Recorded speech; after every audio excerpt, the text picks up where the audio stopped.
Okay, I'm going to explain to you the mystery behind dark matter.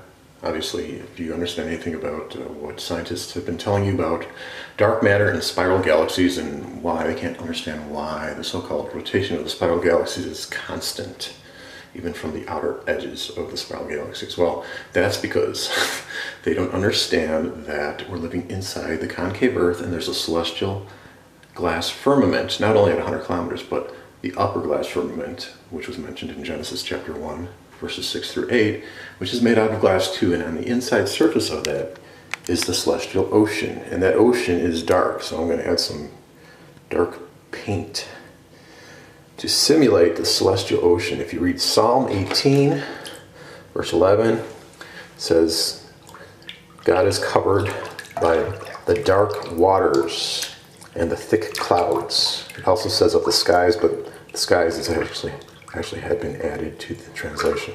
So I'm going to make this water dark to simulate the celestial ocean. Now the stars are created by multi-bubble sonoluminescence. You can create sonoluminescent stars in a laboratory in water by reverberating sound. So there's a bunch of sonoluminescent stars up above. They're very small. They're not millions and millions of light years apart in the way. Okay. Now the dark matter enigma is simply dark waters. Read Psalm 18 verse 11, dark waters, okay? So if you understand that the spiral galaxies are actually encased in water, it's a homogeneous, it's an isotropic medium in which it causes everything within that spiral cluster to have the same rotational speed. If there's any speed currently, because I believe what happened during the flood is that the windows of heaven were open. This thing simulates the glass firmament above that's holding the celestial ocean. Not the firmament at 100 kilometers, the higher one, the initial one, okay? And so there was sand in this initial firmament before the flood.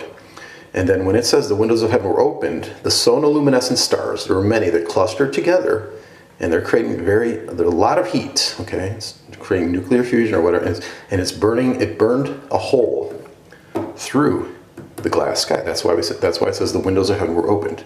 So the water got hot, the sonoluminescent stars got hot, and they burned a hole.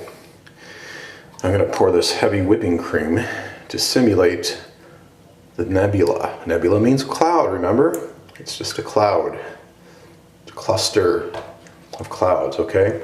So now, when the windows of heaven were opened, obviously, I'm going to strain this. That's why we have spiral galaxies in the first place, because they are drains.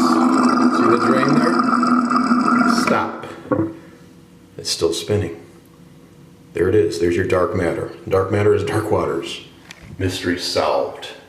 All because I understand that the concave Earth, the glass sky, the celestial sphere, up in the middle of the Earth, and stars are tiny. Clouds mean nebula means clouds. Okay, everything is tiny and small. Dark matter's mystery solved once again. You understand? So the windows of heaven were actually closed because the heat subsided and the glass firmament sealed back up. So the remnant, the spiral remnant, is left behind. That's all it is, guys.